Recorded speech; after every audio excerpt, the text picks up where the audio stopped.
Disbanded Committee on Local Change reassembles at Columbia. Non-federal research centers step up as U.S. steps back. The Trump administration disbanded a federal advisory committee on climate change last year, but the scientists on the panel won't be deterred.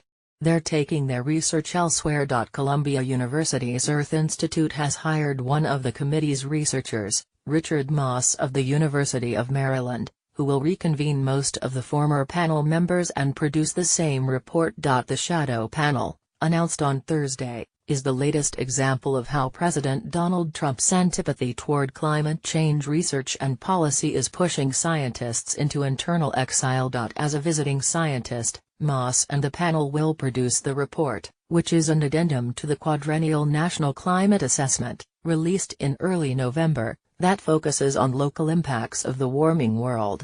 The effort is expected to receive some financial backing from New York State as well as administrative support from the American Meteorological Society, a professional group based in Boston. The report will be available for public and peer review in June. New York State wants the committee to continue its critical work without political interference and provide the guidance needed to adapt to a changing climate, it said in a statement. Other non-federal institutions have taken on climate science research dropped by the Trump administration. Social Cost of Carbon Resources for the Future, a 65-year-old policy research organization based in Washington, launched a 3-year effort in June to update and maintain a central element of climate economics, known as the social cost of carbon. The measure is an estimate in today's dollars of the projected economic impact of climate change, elements that could include, for example, the health risks associated with air pollution or the cost of coastal flooding from rising sea levels.